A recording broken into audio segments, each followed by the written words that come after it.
a brief bio on yourself. My name is Dion Oriana. I was born in Guatemala, Central America. Moved to the United States when I was 13. Been living here since. That had to be quite the culture shock moving here from Guatemala. A little bit. A little bit. I'll bet it was. Dion, your fascination with cryptids began with you focusing on Sasquatch, but later on you switched your focus to dogmen. Why'd you become more interested in them than Sasquatch? The main reason, Vic, I was watching YouTube videos about Sasquatch, research and all that stuff. I came across, a couple of episodes of Dogman, and that's when I put two and two together and realized that the same cryptid that I had an encounter with, about 30-something years ago. I was blown away. Before that, I always thought it was just a remote animal from my area where I grew up. And I've been fascinated ever since, I guess. Well, I can understand that. And I'll bet it hit you like a ton of bricks when you found out about all the info that's out there on dogmen. Oh, it definitely did. I'm blown away. You can say it's my new addiction, listening to all the encounters out there. Oh, I can understand that. What's a Cadejo, Dion? Basically, the Cadejo, as is known in Guatemala, seems to be exactly the same animal as the big dog here in the U.S., and just a much smaller scale. That's another thing that really got my attention, about how big they get up here in the North American. What people believe in it is that it's a demon, basically. People can shoot at it with guns and whatnot, and nothing happens to it, and then they convince that it's an evil spirit. There's a black Cadejo, and there's also a white Cadejo. People believe that the white Cadejo doesn't harm people, but the black Cadejo is basically like a demon or a devil, whatever you want to call it. But those are the beliefs down there in Central America. I don't know what it is about the name Cadejo, but it sounds pretty creepy to me, maybe even creepier than Dogman. It is. I really haven't gone as far as doing research of what the meaning is, but I believe it's a native name for it. That's, from the Mayans. Well, they picked a good one for it, that's for sure. What was the area like where you grew up down there? Well, I grew up in a small farm that my father owned, and it's pretty close to the mountains. I would say less than 5 miles away from good-sized mountains, and I guess the environment there for any type of animal is ideal. The temperature's mid-70s all year round pretty much. Vegetation is it gets to be kind of jungle-like in some areas, but then you have a lot of open plains, very large areas where you got creeks and rivers running through it. So you got plenty of water, plenty of vegetation, and you can see a lot of wild animals as well. You get a good amount of deers and that kind of stuff, coyotes and small rodents and all that good stuff. Plenty of cattle for any animal to feed on, that's for sure. Mid-70s year-round. Doesn't get much better than that. No, it doesn't. Oh, I'd say. When you've been studying about dogmen, did you ever hear about the Duayo down in Mexico? I can't say I have. It's the first time I hear that name. Yeah, the Duayo. They sound like they're pretty similar to Cadejo. They're supposed to be smaller than the dogmen up here in the continental U.S. I don't know exactly how much smaller they're supposed to be, but I do know they are supposed to be smaller. But that just goes to show you these things are all over. No matter where you go, it seems like you just might find one. You just have to be at the right time at the right place, I guess, if you want to call it that. That or the wrong time and wrong place. It's hard to say. Your dad told you about encounters he's had with Cadejo. What did he tell you about his experiences? He had quite a few that I can recall. I will say about 10 or 12 encounters that he mentioned because he was so used to it that sometimes he didn't even bother telling my mom. With his job, he had to get up early almost every day, and he'll be driving down the road, all kinds of hours in the morning, 3 o'clock in the morning, 4 o'clock in the morning. And a lot of times he'll come back late at night as well. So it was either in the morning heading out or at nighttime coming back home. And, that Cadejo will cross his path, but he pretty much saw it as nothing major. He was so used to it. Well, that's something to think that he could have so many encounters that he actually got used to seeing them. Yes, it really didn't bother him at all. He was obviously not afraid of it, that's for sure. As a matter of fact, in a couple of occasions, he actually I had time to pull his gun and take a few shots at it. He was a really good shot with handguns, but apparently he never hit it, or the bullets had no effect on this animal, but one or the other. That's a pretty common theme when it comes to dogmen, unfortunately. Did he ever tell you any of the details of these encounters he had with them? Not really into details. Just, I saw the Cadejo last night, he'll be talking about it the next morning, if it was home the next morning, and things like that, talking over breakfast, but nothing into details. I mean, he mentioned to my mom more than us, I guess, just not to scare us, being young kids. I mean, we were afraid of it, but he wasn't. Yeah, sounds to me like he did take it all in stride. Before you tell us about your encounter, please tell us about the area where it happened. It happened at home. It's a place called Juan de Paz, which means John of Peace. A very remote place, probably at least 10, 20 miles away from a major city. And the landscaping, as far as I can describe it, it's, basically open fields, and that's about it. How close was the place where you had your encounter to the jungle, La Selva? I will have to estimate about 5 or 6 miles from the mountains, which I refer to the mountains because that's what you see. And on the other side of the mountains, actually, there's quite a bit of jungle and some big lakes and whatnot behind those mountains. So probably about 6 miles at the most. Wow, that's pretty far then. All right, Dion, please tell us about your encounter. Give us every last detail that comes to mind. Well, it was nighttime. As far as I can recall, it was close to between midnight and 2 in the morning. We were all sleeping. My dad wasn't home that night because a lot of times he had to stay out of town doing his job. I had 2 younger sisters, and my mom decided that she was hearing some noises outside. All the animals were going wild. The dogs were barking. We had some chickens that were going all crazy, flying around and making all kind of noises. And then our dogs stayed quiet. We didn't even know where they went.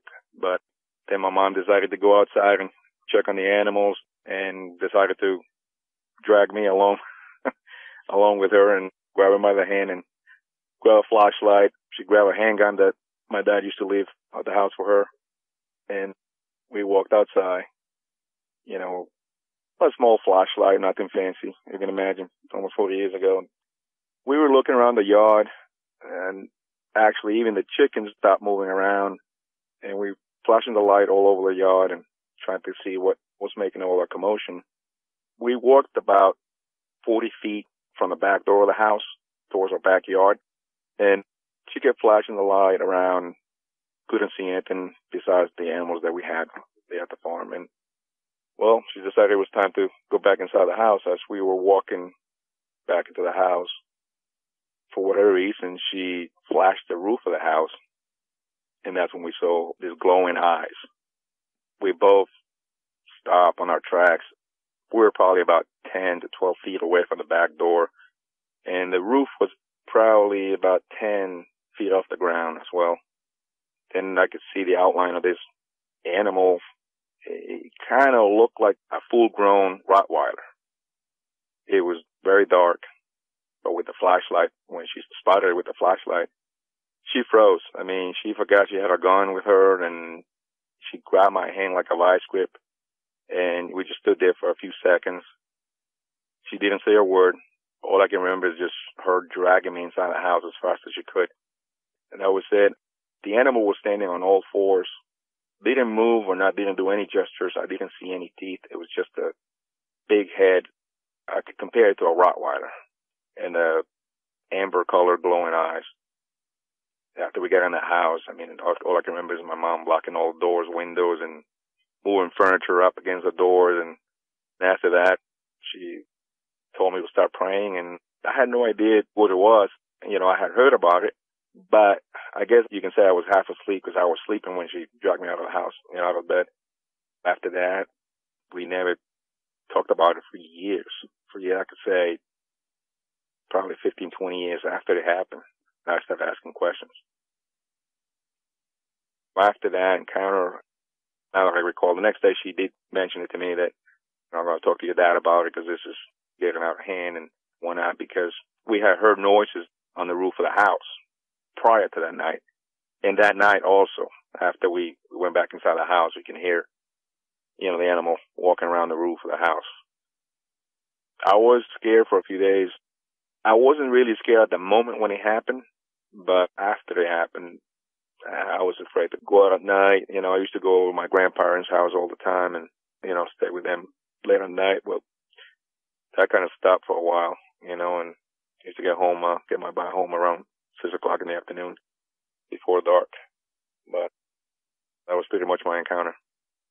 Yeah, I don't blame you for doing a change up when you found out the hard way that you had a Cadejo running around the area. That's not good. You described the Cadejo you saw as looking like a Rottweiler. What did its ears look like? He looked very pointy. The way he was standing he was standing on all fours, but he had his head turned toward us, but his body was facing to our left. The ears looked almost like pointy, but to be honest with you, I was so hypnotized by the eyes. Once I saw the outline, and then I could tell what it was. After that, all I can remember is staring at the glowing eyes, and really didn't pay a whole lot of attention to the body after that. All I could see is it was just bulky and definitely like the size of a full-grown Rottweiler. Wow, that had to be quite the sight to see. What were the lighting conditions like that night? It was definitely not a full moon. It was dark. Not really, really dark, but it wasn't a full moon for sure because we didn't see the animal until my mom put the flashlight up on the roof and spotted it. When you say that you saw it up there on the roof, I've got to wonder, were there any trees close to your house that could have used to get up there?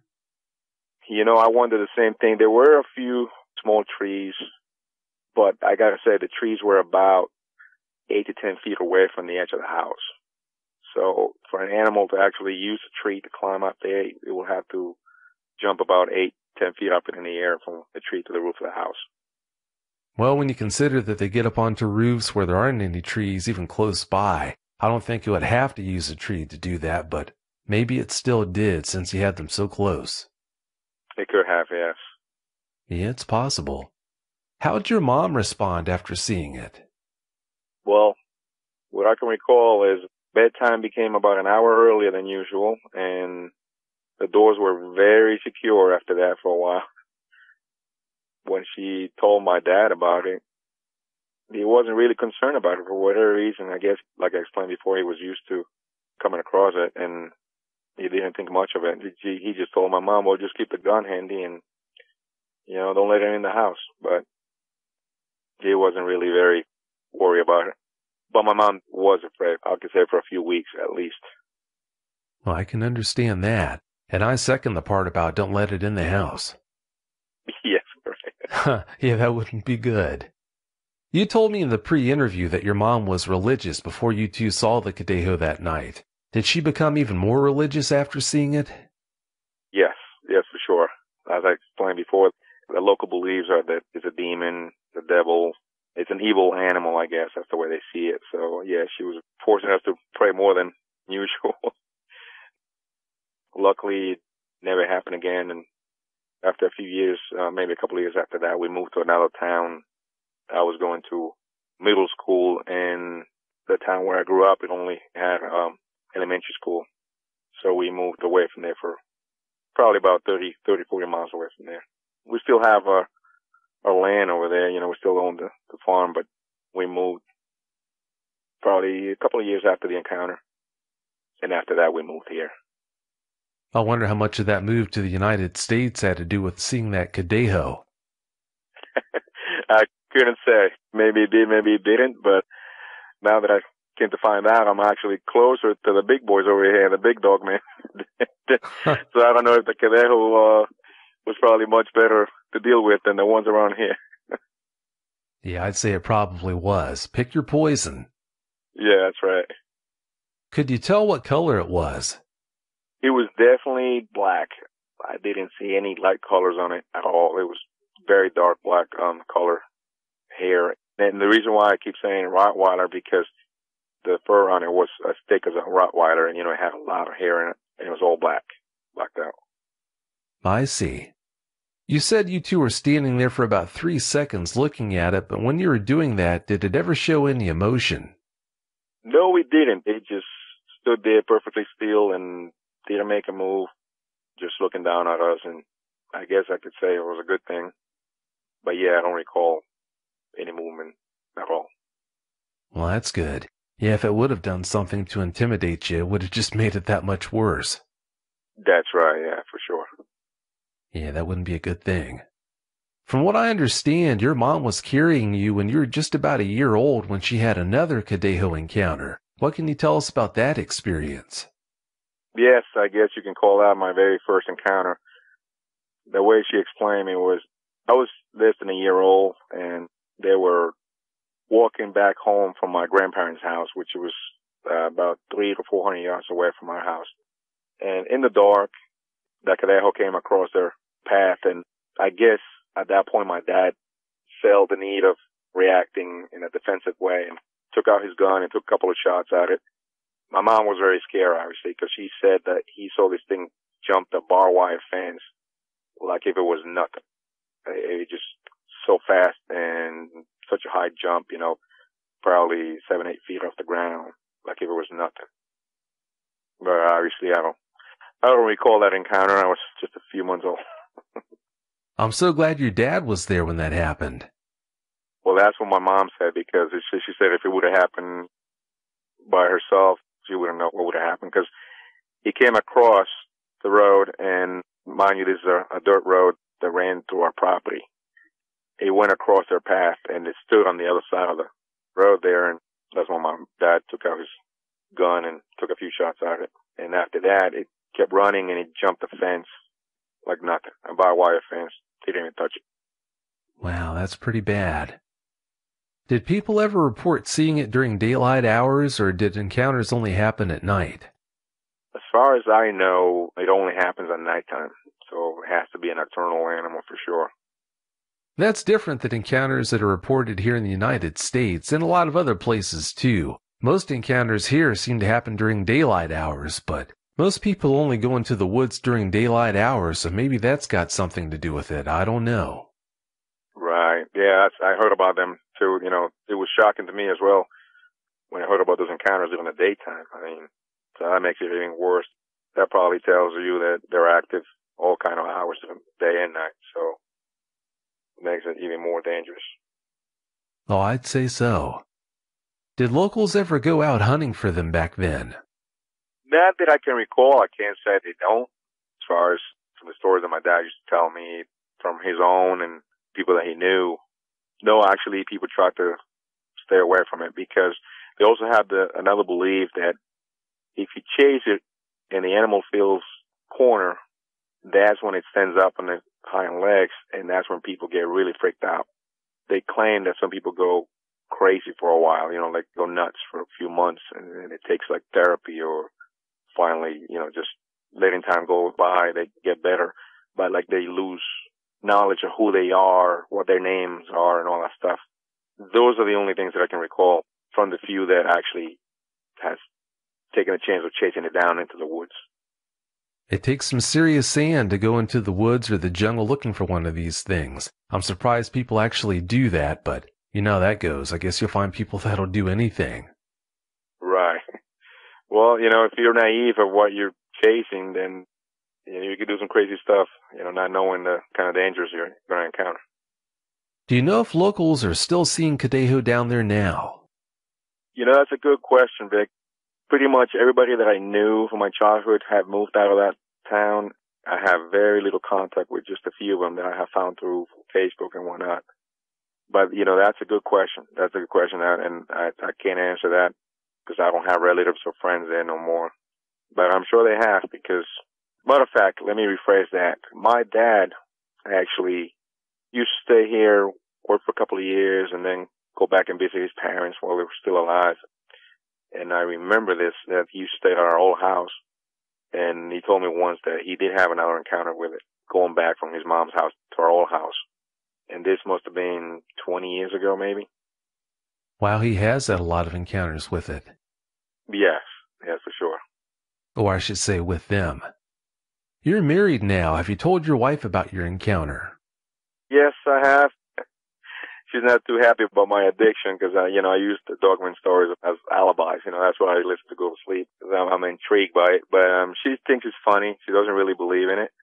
And I was asking her, about her dad because her dad also was from that area.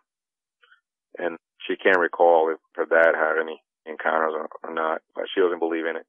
And I keep telling her, well, luckily they don't know they're out there. But she thinks it's funny. Well, hopefully she's never going to find out how wrong she is about that. That's for sure. That's for sure. Yeah, I hope she doesn't. You take your 14-year-old son hunting with you. How concerned are you that you'll have another encounter when you're out there with him? Well, let me tell you, I am concerned for whatever reason, and I don't know how to explain this, but when I'm at home and I'm listening to the encounters and people are there with their kids and they come across the dogman and they can be very aggressive, I do get concerned.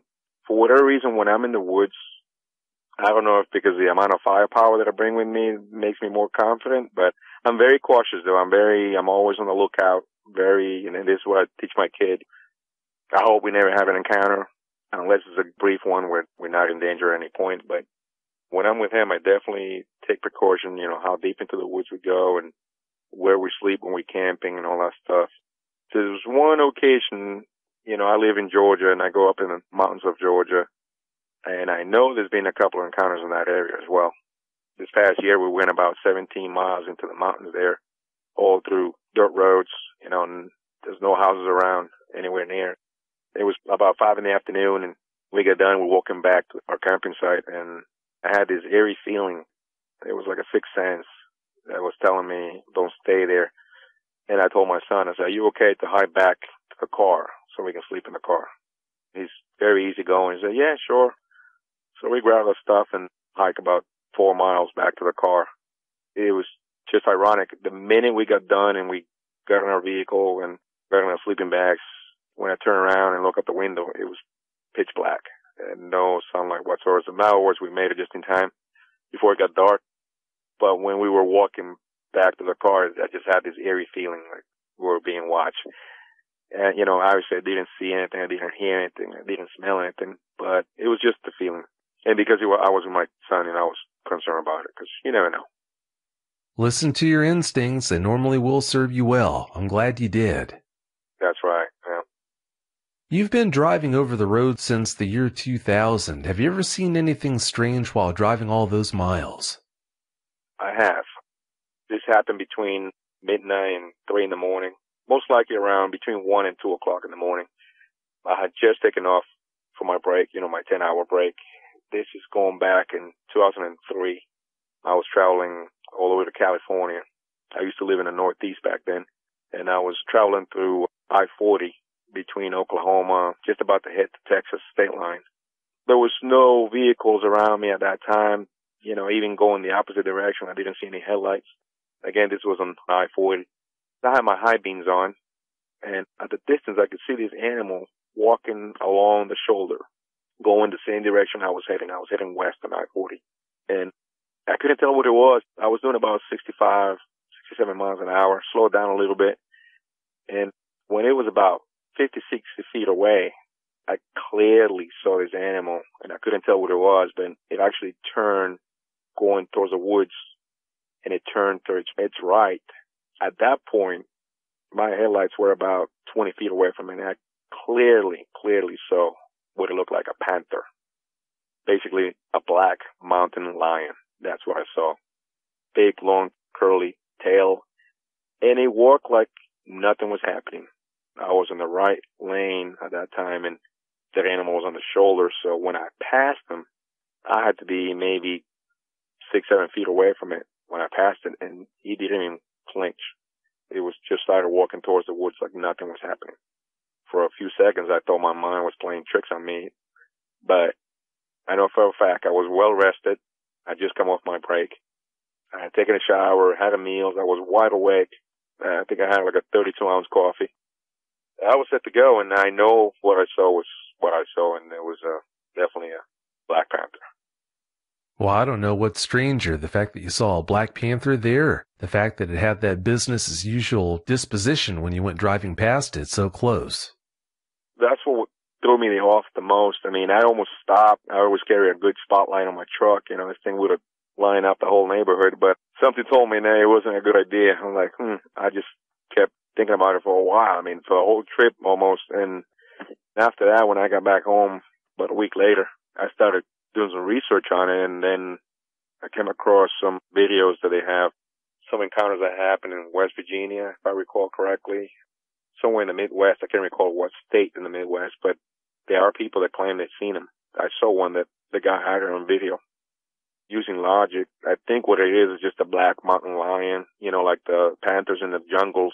They're basically jaguars, and they claim that 1 in 1,000 or whatever are born that way. So it's not impossible that they exist. You found out the hard way that dogmen live in Guatemala when you had your encounter, but do you know of any other cryptids that are supposed to live there?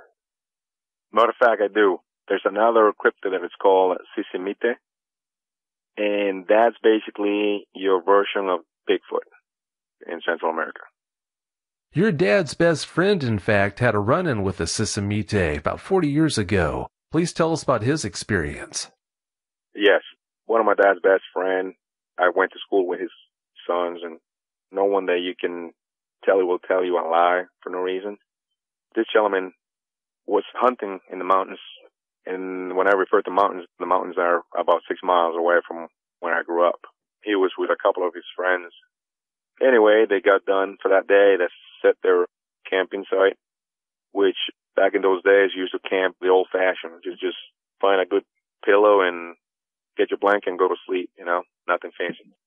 The way my father used to tell me the story about him was that in the middle of the night, the two friends that were with him woke up to him screaming. And the way they described it, the screams were like he was in pain. But the funny thing about it was that they heard him screaming and it was fading away quickly. So they got up, got their rifles, and, you know, obviously he was gone from the campsite, and they started following the sound of his screams and whatnot. And basically they found him a few hundred yards away, and he was just out of it, shocked.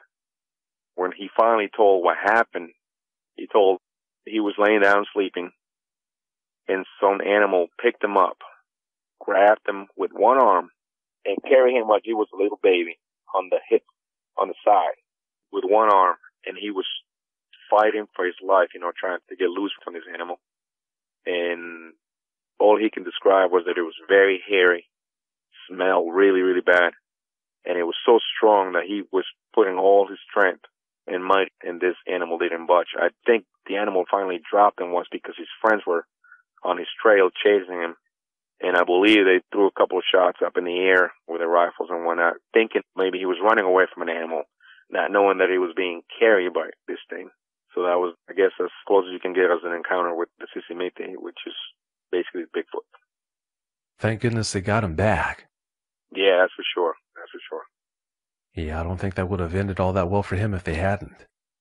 Is there a big population of deer down there that cryptids like Cadejo or Sisimite could eat? Well, it used to be, yes. You know, people used to go deer hunting all the time, and every time they came back with a deer. So I did a little bit of night hunting myself when I was there, you know, maybe when I was 10, 11 years old with my dad and one of his friends, but we got as far as, you know, hunting rabbits, and that was it, you know, at nighttime. So down there, you can hunt pretty much 24/7. But yes, there's definitely a good population of deer where animals can definitely feed on. Well, it sure sounds like the ideal environment for cryptids like Cadejo and Sisimite to live. Perfect temperatures and plenty of water and food. It really doesn't get any better for them. Well, Dion, it's about time for us to get out of here. Before we do, though, do you have any closing comments you'd like to share? Yes, I'm glad I found your channel, Vic. It's something that I feel like I got something off my shoulder for sure, you know, sharing our stories here and knowing that there's a lot more people out there that have the same encounters, probably worse than the one I had for sure. And all I can tell people, be safe. We didn't go out there looking for it. I'm very intrigued by it, but I don't think I'll go that far as looking for it, because you never know what you can get. The other thing I'd like to tell people is you bring a firearm to the woods, a handgun, for example, a lot of people have the conception that hollow points are the best thing to carry, and it's not. If you're going to defend yourself against an animal, you need ammunition that has penetration, which Full Metal Jackets as well recommend everybody to carry if they decide to go to the woods and wonder where these animals could be. Well said.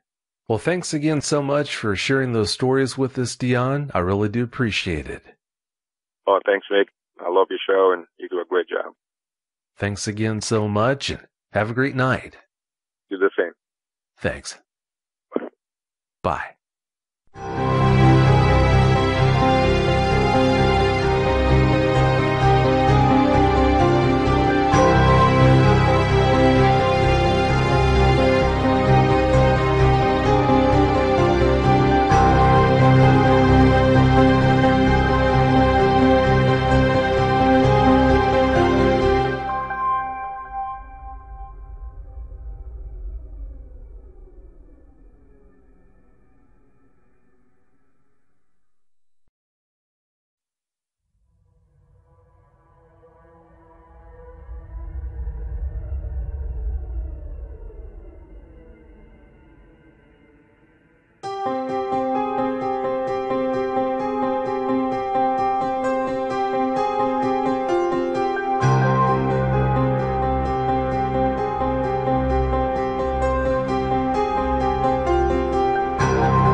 Hi everyone, thanks for listening to another episode of Dogman Encounters Radio. I'm Vic Cundiff and I'll be your host for the show. If you've had a Dogman encounter of your own and would like to speak with me whether in private or on the show, please go to dogmanencounters.com and submit a report. I'd love to hear from you. Tonight's guest is Mike Lassell. Mike, welcome to the show. Well, thank you, Vic. Thanks for being here. Mike, please give us a brief bio on yourself. Sure. My name is Mike Lassell. I live in a city in northern Ontario, Canada, named Sudbury. I'm a third-generation hard rock miner. I was born here, 1972, 44 years old, and I've lived here pretty much all my life, except for 6 years in the middle where I moved out and then came back. Canada seems like such a beautiful place. I can't wait till I can visit and take a look around myself. Yeah, a lot of people go all over the world to go see beautiful places, but we have a lot of it here right in Canada. No need to travel all over. Oh, I'd say you do. Yeah, I'm looking forward to the time when I can make it there. Mike, when you were small, what kind of fascination did you have for creepy things that went bump in the night? Well, when I was younger, I watched some of the scary shows that were on TV, but the effects back then were not like they are now. I was kept sheltered from that kind of stuff by my parents at a young age, so I really didn't think about it too much. I was around for the whole Sasquatch thing in the 70s when that was on the news a few times here and there. I was pretty interested in that, but I mean, there was no internet or anything like that. I didn't read books about it or anything.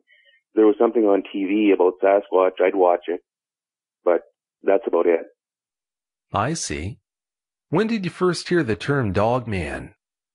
I first heard the term Dogman about 2 to 3 years ago for the first time. Up until then, I had absolutely zero idea they existed. I'd never even heard of them. Sasquatch was about the only thing that I had ever heard mentioned in my life. How did you hear about it back then? Actually, through your show. I was on the internet, and I work underground.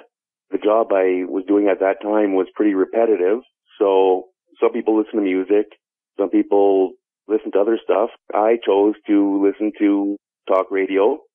I found a program, I put them on my phone, and I would go underground, and when I was doing this repetitive job, I would sort of listen to audio, and I would go through different phases. For a while, I would listen to, let's say, plane crashes, and then I would get bored of that, and I would move to something else, and then I was listening to Sasquatch audio. And you know how on YouTube, one video leads to another, to another, to another. Well, in the morning, I was just sort of downloading a bunch of them just to get whatever I could. And I just happened to download episode 1 of your Dogman Encounters show.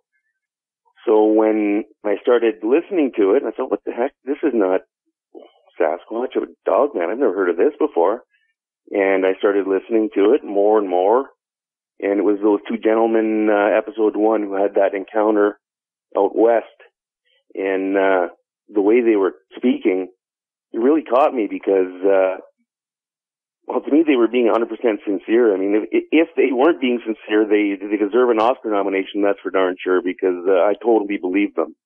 So then I watched episode 2 and 3 and 4, and from then, if I had some time at night, I'd look around on the internet, and I would learn a little bit more here and there. I didn't realize the extent of the encounters people have been having. I don't know, Mike. Mines are pretty dark places. You ever freak yourself out listening to the show? A little bit, but you know what? Don't tell any of my miner buddies. Please. Oh, my lips are sealed. You can count on me. Yeah, hopefully they won't listen to the show. Well, we'll see, I guess.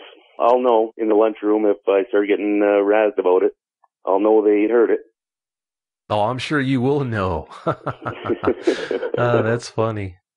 How long was it after you had your encounter before you realized what you had seen was a dog man?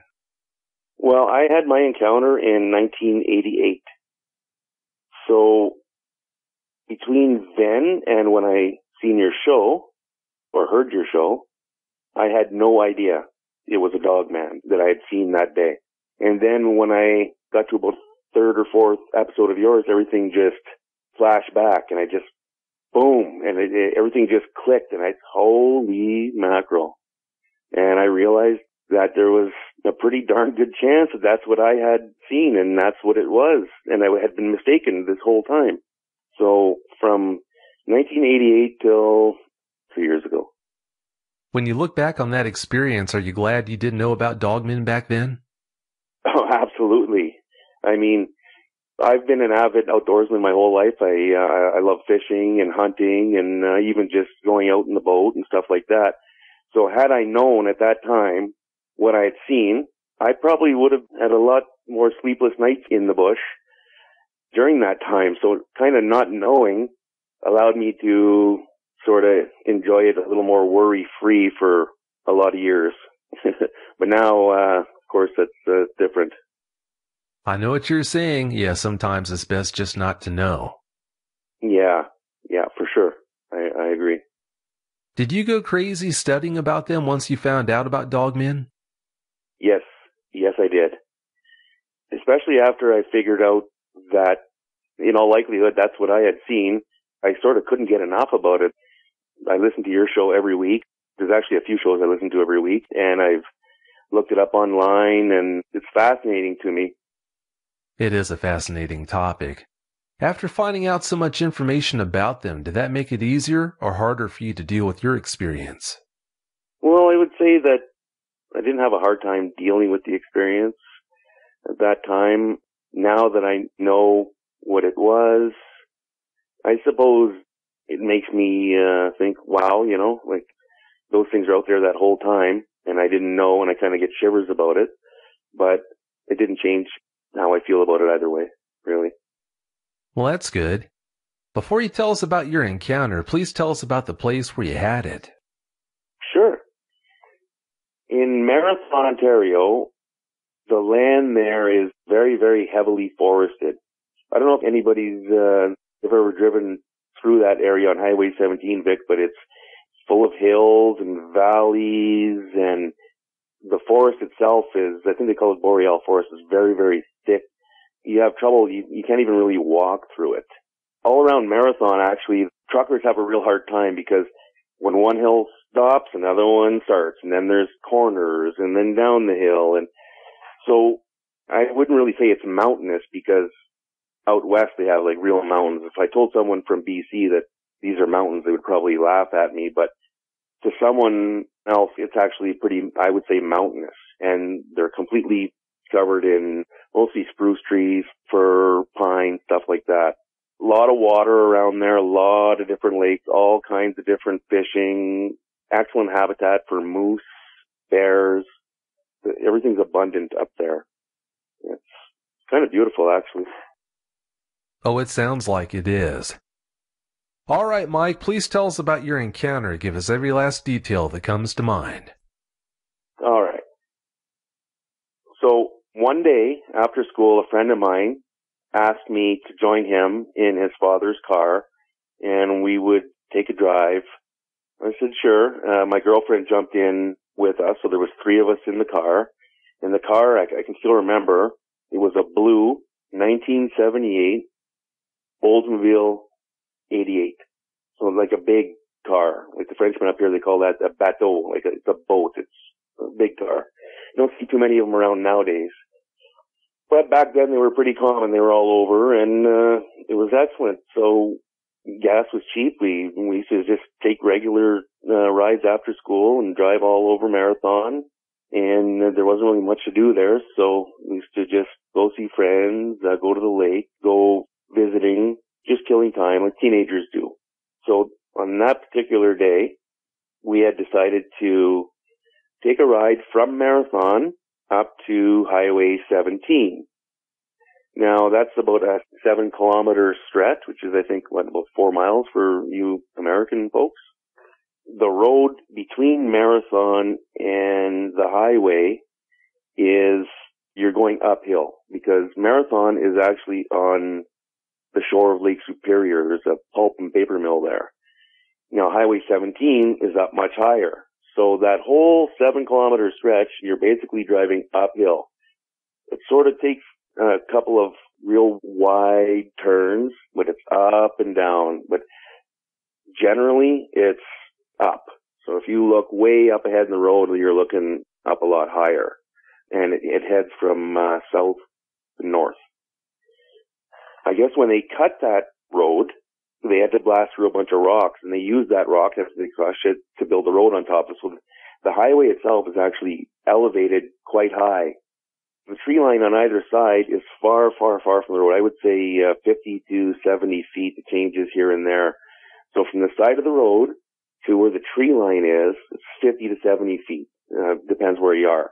But the road itself is actually probably about, in some spots, 30 feet up. So I guess they want to fill in through the valleys and stuff like that. So it changes to keep the road flat. Some of the embankments are actually pretty high up. Between the bottom of the embankment and the tree line, there's absolutely nothing. It would be like a pole line. You know how they stripped the whole place bare? Well, that's what they did. They stripped an entire wide patch, I guess, for the machines to drive around when they built the road. And they built the road. And then they just planted grass. There's sort of short little grass there. You can see perfectly. It's perfectly clear. So on our way out of town, we made the corner and we started heading towards Highway 17. We come around a couple of corners, and then there's a super long straight stretch. Like the road is up and down, but you can see like it heads straight up. At the very top of the hill, where the peak is, which is maybe, I don't know, it's been a long time. I would say maybe it was a kilometer away. So, just over half a mile to the top. We came around the corner, and we were just chatting in there like kids do, laughing, whatever teenagers talk about. And I said, oh, look at that, top of the hill. What is that? at the top there. So of course they looked and they're like, I don't know. We were squid because it was so far away. We could see something there, but we couldn't see what it was. And because it was standing right on the peak of the road, there was nothing in behind it.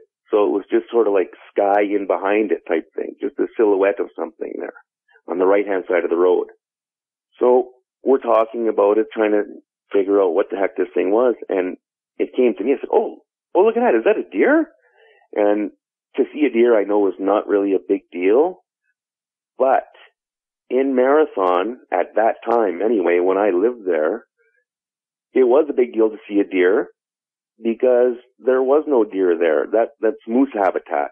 And in that part of Ontario, I don't know about other places, but I know there, the moose population and the deer population, they don't generally mix up. It's either only moose or only deer. And there was moose. I mean, we'd see them all the time. Every week you had to watch driving on the roads. It was treacherous actually during the fly season because the moose, they just come running out of nowhere. And I mean, a lot of people get seriously hurt by that. So to see a deer was like, oh wow, is that a deer? Oh my goodness. But we didn't know what it was. We were just guessing. And as we got closer, we were looking and it started getting bigger and bigger. It didn't move an inch. It didn't budge. So we got closer and then the color started coming in and that's not brown. It's gray. So we're like, still, we had no idea what this was. As we were getting closer, my friend, who was a very careful driver, he started slowing down, slowly started slowing down as we're talking about this thing that we're all three of us are staring at straight ahead of us. And no, it's not this, not that. What could it be? And then when we seen it was gray, I said, oh my goodness, it's a wolf. And up until that time, I'd seen countless moose, countless bears. I mean, I'd seen lynx. I'd seen a lot of animals regularly, especially when I lived up at Ignace. But I had never seen a wolf. And it was shocking to me, like, wow, a wolf in plain day. And as we got closer, we started like talking about it. Once it became obvious that it was a wolf, we started saying, look at the size of that. Because at first, like, there's nothing to compare it to. It's sort of on the side of the road. The tree line is far away. It's at the peak. You're a kilometer away, you know. How big is this thing? We noticed that the legs were very, very skinny. It was very tall. Very tall. And we were just sort of flabbergasted by that. We were going back and forth, like, look at that. Oh my goodness. And we got closer. Still, that thing did not move a muscle. And it was pointed, so it was right on the side where the pavement meets the gravel. Right there, pointed straight south, like straight back to Marathon. We were headed north on that side of the road. So it was almost, I wouldn't say it was dead on facing us, but it was as straight as you're going to get, you know. And we got closer, and as we approached, and as my friend was slowing down more and more, we started getting a realization of how tall this thing was. I knew wolves were big and stuff like that, but I didn't realize how big they actually were. Now keep in mind, this is the first time I'd ever seen one in my life. So I had nothing to relate it to.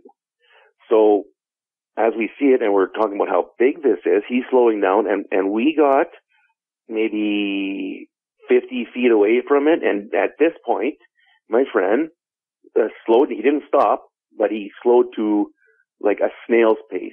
It was at a crawl speed. And the whole time we're looking straight at this thing, it's looking at us. We're talking. We ended up getting closer. It still didn't run away. Now, in the car, my girlfriend and I were sitting in the back seat, and my friend, the driver, with his dad's car, was our chauffeur. He was in the front. Anyway, I was on the passenger side. So, as we drove past the wolf, I got a perfect look at it. I got a perfect look straight on through the windshield. And then as he went at crawl speed past it, had the window been rolled down, which it was not, I could have easily stuck my hand out the window and rubbed it on, like I wiped my hand across it on the way by. That's how close I was to this wolf, what we thought at the time was a wolf. But I don't think I ever would have put my hand out because, I mean, this thing was big. We couldn't believe the size of it because now the car is beside this thing. And I'll tell you how big this thing was. When we went beside it, when it went by my window and he was crawling and my girlfriend and I and him were staring right sideways out the window, that wolf, the back end, not the shoulder, like the shoulder height, like the back of it, not the head, its back, was at least as high as that car. Now, I remember that car that I was describing. I mean, that is a big car. By today's standards, that's a huge car. 58-inch wheels. I mean, I'm 5'10". If I was to stand upside that car, I'm sure it comes up to my neck. I mean, it's a big enough car. Now, when we went by, I looked right at that thing, and I seen its chest, I seen its legs, I seen the side of it, I seen its stomach. But one thing I couldn't see was, when we got beside it, that is, its head, and I couldn't see the top of its back. So I would say it was, it was within just a few feet, like it was right beside the car. It was right, like, encroaching on us almost. And I could not see the back of it. I think at that point my mouth dropped. Like I could not believe the size of a wolf. I had never seen one before, and it really shocked me. Like I wasn't afraid at all because we were in the safety of the vehicle and stuff like that, and in my mind it was just a wolf. But I was really amazed at the height of it. We kept going past it, but slowing, very, very slow. Now, as we were talking about it in the car, we're going back and forth, and I'm sure there was a few expletives involved, which I won't say on the air. But I looked at my friend, the driver, and I said, "Are you seeing this? Are you looking at look at the size of this thing?" And in the time it took me to turn my head to look at him, because I wanted to see if he was looking, and to look back, maybe 2 to 3 seconds.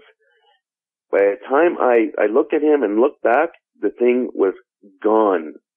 It was gone. So that means, and we looked. I mean, he stopped the car. We were looking everywhere. We could see the whole side of the road. I mean, from the tree line to the road, down the embankment, it was gone. So this animal cleared 50 to 70 feet. It was, first of all, the road was about 30 feet up. I mean, you wouldn't want to slide down on there to go down to the bottom. I mean, it's jagged rocks and it's up high. You'd be picking rocks out of your butt for quite some time if you tried to do that. So this thing cleared 30 feet up and 50 to 70 feet to the tree line in 2 to 3 seconds, flat, no problem. I did not see it. I did not see it run. But, I mean, it didn't evaporate. And it was sunny out. It wasn't dark where you could have made it to a shadow or we just caught we missed them. No. This thing went that far in that short amount of time. And we couldn't believe it. It was amazing to us. So we continued talking about it. He picked up speed again. We finished the journey up Highway 17. We turned around. We came back talking about it the whole way. And on the way back to town, we didn't see it again. And we went back to town. So when we got back to town, a lot of these people in Marathon have been living their whole lives. There's a lot of natives there and stuff like that. I was going on and on about, we seen a wolf and you should have seen that. You have no idea how big these things are until you actually see one. I mean, its back was the height of the car. I guess people, I don't know if they think you're exaggerating or whatever, but a few people told me, well, what you seen was the timber wolf. There's two kinds of wolves in this part of Canada. There's gray wolves and timber wolves. Timber wolves are much bigger than gray wolves, but they're also almost impossible to see. They're very cunning, very smart, and very rare. In fact, one of the natives there told me that there's only 3 ways that you'll ever see a timber wolf. If it's wintertime and you're in an airplane and you're flying over a lake and they're crossing a lake, if it's dead, or if you're really, really, really, really lucky. So from that time on, in my mind, I thought that I seen a timber wolf. I always thought that. And throughout the years, I told this story to a bunch of people. I seen a wolf. And it was this big. And that, because, over the years, especially being an outdoorsman and that, you tend to swap stories with your buddies. Oh, I seen a snapping turtle was this big. I seen this. I seen that. Well, I had the wolf story of all wolf stories. I mean, this thing was unbelievably large. And all these years went by and you find new stories to tell and stuff like that. And what happened was I had found your show all these years later. And I started watching you're listening to your episodes. And then by the time I got to about 3 and 4, I was having conversations about wolves and stuff like that. And my 2 kids and I were talking about wolves. And I was telling them what the natives said and timber and I seen this wolf, it was so big and stuff like that. And now we have smartphones. So I wanted to make sure my kids believed me, because over the years, a lot of people didn't believe me about how big these wolves were. So I grabbed my phone, and what do? You Google it, right? Google timber wolf. I image search large timber wolves or something like that. What popped up shocked me, because it was not even nearly the same creature. I mean, the proportions were different. Everything about it, except for maybe sort of the color and it could be a cousin or something of it, but it's not the same animal. There's no way. And I couldn't understand that. Well, what the heck, what was that? And I thought about it, and I had no explanation for it. And then, like I say, when I was listening to your episodes, when I got to about episode 4, everything just clicked. Boom, boom, boom, boom. That's what I saw. I know that's what it did not stand up on 2 legs, nothing like that. But I'm telling you, it was size-wise, there is no way that was a regular timber wolf. There's no way. It's impossible. After having that experience, have the woods ever been the same for you? No. Well, after I had the first experience of seeing it, yes, like from then on, up until that, when everything clicked for me, yeah, it was like, I'm not fearful in the bush. I mean, I've hunted and fished. I sleep in a tent. We're not allowed to arm ourselves up here like you folks are in the States. So, you're out in the bush in a tent with no guns, and I had no problem with that. But now, after everything clicked, and I know that not only do these things exist, I've learned about them, and not only that, I know that there's some in Ontario, because I've actually seen one. Yeah, it sort of has me looking at just more aware of my surroundings when I'm in the forest, and sort of picking up the cues from my dogs and that, because, dogs can hear and smell and stuff like that, and they'll tend to warn you if something is coming or lurking around at night. So we just sort of watch the dogs, but I'm more vigilant now after my revelation than I was previous to that. Absolutely. No questions asked, for sure. When you know they're out there, it does have a way of changing things. There's no arguing that. You described what you saw as looking like a huge wolf. Did you notice it having any strange proportions, or was it just huge all over? Keeping in mind that this was the first time that I had ever seen what I thought was a wolf, to me, none of the proportions were strange. But nowadays, I'm much older now. I've got much more experience under my belt. And then with Google and looking up timber wolves and all that, it was completely different. So first of all, the legs on this thing. The legs were, I don't know if you've ever seen a calf moose or not, but they're all legs. They're very, very tall, skinny legs. That's what this thing had. This thing had very skinny legs, and it was odd looking almost how tall and skinny this thing was. Like almost, I don't know how to describe it. It was very, very skinny. Now, as far as the body goes, I was looking at it sideways. I looked at it both ways, straight on, well, nearly straight on, and sideways for like a longer look than you see most animals. They don't give you much of a chance normally. They're gone. This thing was cool as ice, and it didn't budge. So when I went beside it, looking straight on sideways, a timber wolf, they're beefy, they're chunky looking, they're husky looking, they're solid. This thing here, it was much different. It was more sleek, more streamlined, but more ripped.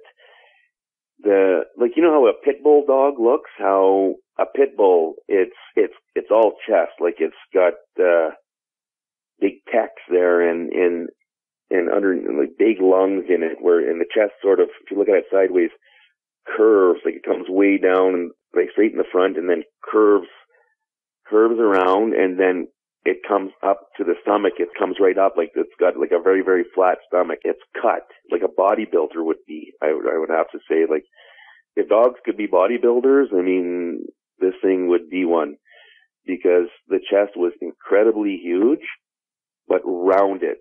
The stomach and the chest were not straight across at the bottom like a timber wolf. Also, the fur was much, much shorter than a timber wolf. The timber wolves, I've seen the fur on Google anyway. I mean, the fur is much longer. No, this thing had short fur. I would say the fur on this thing was probably maybe 2 inches long. I would think it was short, matted, straggly kind of fur on it. The color too. I know, and I know in wolves there's color variations and all that. This thing here was, the color of it was, I would, the only thing I could think of is that gray paint on a basement floor a lot of people use, or foundations, that gray. That was the primary color of this thing. But mixed into it, there was black fur also, and sort of speckled, but evenly. But it was mostly all gray. And the ears were, again, they were different. They were, on a timber wolf, they're wider and more triangle. These things were pointed more and straight up, but they were very, very, very long. Very long ears on this thing. The eyes on this thing, it was a sunny day. The eyes, they were very light gray, like almost white. And the pupils were dilated right close, so you could see the color of the eye was taking up most of the eyeball. And they were light colored. I mean, this thing was looking at us, and I don't even think it blinked the whole time. So, I mean, I got a perfect view of it. The snout on this thing was not like a timber wolf. The snout on this thing was much longer, but it was tapered. It was more, I would say it was closer to a coyote's muzzle, but except much longer. It got narrower and narrower towards the end until it got to the nose. I didn't see any teeth or anything sticking out the sides or anything like that. The tail on it was just a bushy tail. It was, I don't know, a couple feet long. The tail didn't strike me as odd, but it was the height of this thing and the amount of muscle on its chest. I mean, it really was impressive to look at. And the skinny legs, tall and skinny. It was different looking. And I've seen plenty of gray wolves since then also in my life, and it's not even close. If someone was going to say it's a mistaken identity, right away, there's no way, it's impossible. In my mind, to me, wolves do not get as tall as cars. I've never heard of that or anything. Yeah, normal timber wolf wouldn't be as tall as the top of the door in that car, so yeah, we both know that's no timber wolf. Yeah, I know that with every fiber of my being. timber wolves. Yeah, there's no way. Did it have shoulders like a canine or like a man? It had shoulders like a canine, except for the fact that it was much more muscular than a canine. But yes, the shoulders were not like a person. No, cannot say that.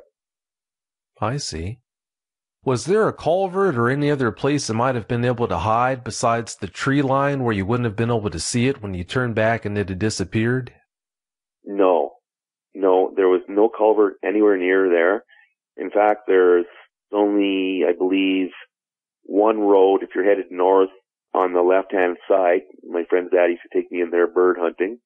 There may be a culvert there, but that is way further up the road. It's not even close to there. You can't even, that's around some corners up ahead. So where we saw it, it was a straight stretch, elevated, both sides, but it's going up a hill. So I don't think there's a need for a culvert there because any water will just run along both sides of the road all the way down. There's no roads between there and Marathon. It's just a straight shot. Well, yeah, sounds to me like it must have headed for the tree line then. As time went by after you had that experience, how has your girlfriend dealt with that experience? In a healthy way, or has she struggled? Actually, my girlfriend at the time, I lost contact with her because just a few months later, after this encounter that I had, my father got his job back in Sudbury. They said the economy recovered and everything started doing well again. And my dad had a pretty good work record and they liked him there. So I think 5,500 guys applied for a job. They were hiring 75. Well, he was one of them. So in August of 1988, we packed our lives up again and moved back to Sudbury. So how she reacted to it, I know at that time, between the time I seen her and the time I moved, so only a couple of months, I only talked to her a few more times. We sort of parted ways there. And she just was in disbelief about it. I don't know, girls aren't as interested in things like that. She saw it. I saw it. She seemed okay with it. She just, oh wow, yes, was it ever big and stuff like that. But she didn't seem traumatized in any way by it, other than being, at the time it was pretty exciting the way it happened. You know, we were going on about it in the car, excited. She wasn't crying or anything. We were more excited than anything else at the time. Well, I'm glad you two handled it so well. What time of year was it when this happened? Okay, well, the snow was gone and school was still in because it was an after-school kill time ride. So I would have to guess that it would have been about May. It had to have been May. As you can imagine, I'm sure the snow tends to last a little bit longer than it does down south. So if I would say it couldn't have been March or even April, because guaranteed at that time there's still snow there. It had to have been May, but school was still in and it gets out at the end of June. So sometime in May, I would think, would be pretty darn close. Yeah, sure sounds like it. When you were cruising past that creature at such a slow speed, do you remember seeing any whiskers? No, I don't remember seeing the whiskers. I'm sure it had whiskers. There was nothing striking about them on the snout. That part seemed kind of normal. So no, I didn't really notice the whiskers, Vic. Like you said, it might have had whiskers and might not have had them, but all we're looking for here is honesty. If you don't remember seeing them, then that's perfectly fine. It's about time for us to get out of here, Mike, but before we do you have any closing comments you'd like to share? Actually, I do have a little bit of closing comments. I know it's probably going to be a little different than a lot of the guests on your show, but I'm going to go ahead and say it anyway. Up here in Canada, we are not allowed to arm ourselves when we go in the forest. So we're sort of at the mercy. I mean, a gun is useful. I mean, even if to fire some shots in the air to let people know you need help or to scare an animal away. So I know that sort of there's a lot of debate going on in the States about stuff like that. My personal opinion to our our American cousins south of the border that we love so much is don't lose that right, because once you lose that ability, you'll never get it back. And then it's a different story in the bush if you have no way to defend yourself. So I would think that hopefully the folks down there remember that and never give that up. I mean, that's a right that you guys need to keep. Take it from a Canadian. And that way there, at least you might have some type of a chance to defend yourself should anything happen. I mean, not even for dogmen, for bears or whatever. You never know what can happen. The bush can be a beautiful place. It can also be a very dangerous place. So it's important to use guns safely and wisely, but it's also important to be able to use them when required. So that's all I got to say about that. Well, I can appreciate the concern, but if you ask me, I don't see our guns ever being taken away from us. I just don't think that's going to happen. But having said that, thank you so much for coming on the show and telling us about your experience, Mike. You know I appreciate it. No, thank you very much, Vic. And just let me take a quick moment here to thank you for all the work you do and that. And I know that my personal experience was not a traumatic one. Young and stupid, inexperienced, whatever.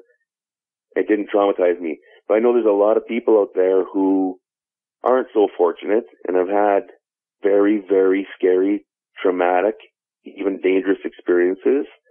And the fact that even over the years, with me telling the size of this wolf and seeing people roll their eyes and stuff like that, I can only imagine had this thing stood on two legs, and I tried to tell people that. And had I been traumatized about it, and to not have anyone to turn to talk about it, that's a tragedy in itself. So for you to have this forum for people to talk about it, and I'll take the opportunity to thank you for a lot of people out there that really appreciate what you do. And you do it very well, by the way.